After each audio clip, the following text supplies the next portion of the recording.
Yeah, so something that comes up all the time is how much detail should I be putting in my project budget? How many line items should I be using? There's not necessarily a right or wrong answer to that. How much risk do you want to take? But at a minimum, your tool, your financial model, should be able to handle various levels of detail, summary, mid level, or even molecular level at various stages of the project between screening and ultimately project approval, land closing, construction capitalization, etc. All right, so here's kind of a cool feature that maybe is a little more unique to us and I think speeds the process up at different stages of a project, different stages of a life cycle. So a lot of folks have two things that we also have. This is pretty common where you have a sources and uses of funds, and that's going to show land costs, soft costs, hard costs, sponsor fees, or developer fees, things like that. It's going to house your interest costs in total, and it'll show things like operating reserves, etc. On the other side of that, you have capital structure and how all of that is being paid for. And sometimes folks will even have when it's going to be paid for broken out.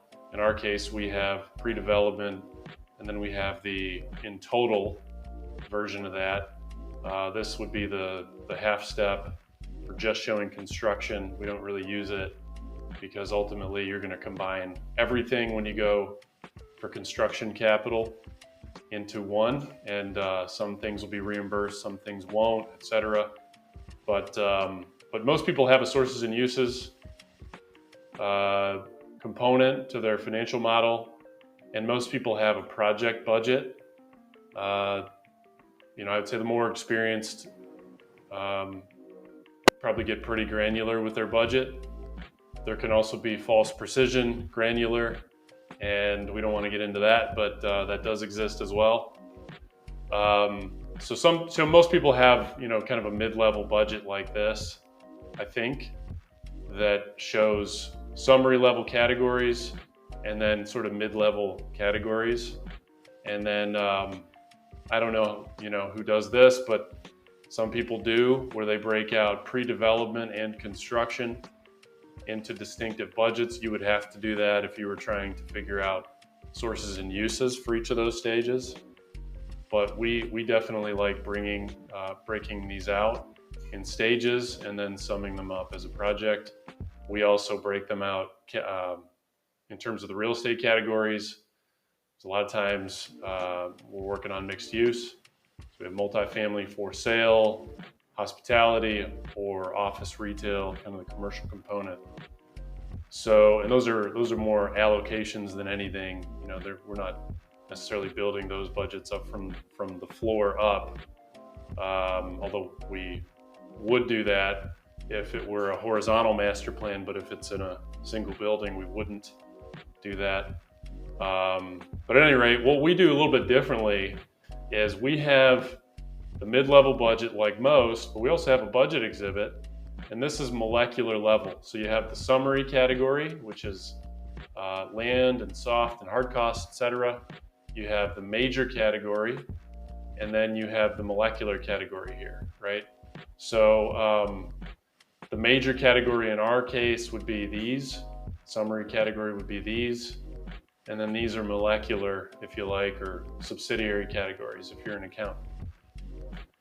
Okay, so the job cost level detail that would be spit out of an accounting system could go here, and then you can start to budget in that way. And then what this does, this is for pre-development and construction. These are lookup categories. They allow you to map to the mid-level budget. So you can see here we have a lookup formula that looks for permits, entitlements, and local fees, comma, construction. So we've divided between construction and pre-construction. It's looking for the construction line item in the budget exhibit. So that would be down here somewhere. That would be down here. in authority fees. So we're just grabbing the entirety of this, of all this detail, and rolling it up. Not much detail in there right now, but you could if you wanted to. Right, little notes section where you can put things in the margins, and if it's an allowance, you can put exhibits off to the side, etc.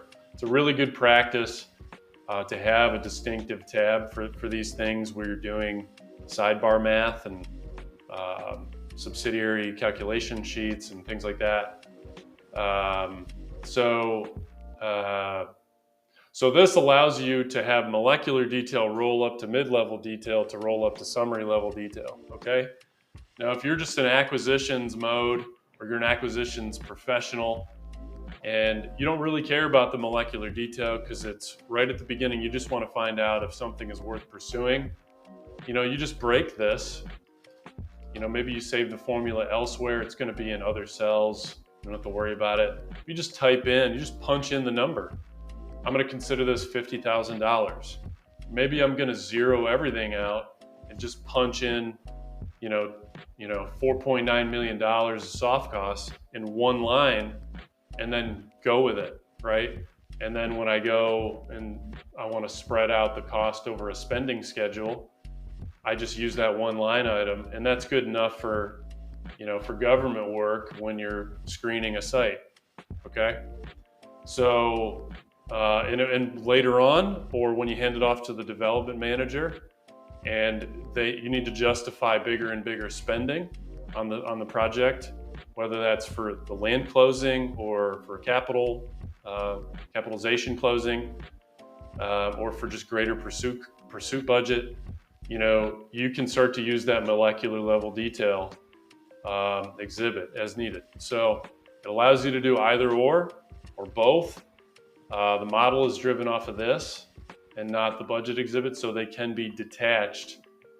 And and the other nice thing about a budget exhibit is I can just tear this sheet off of the Excel book and email it to someone. So it's a nice feature, and we've gotten a lot of we've saved a lot of time with the ability to do both of those things.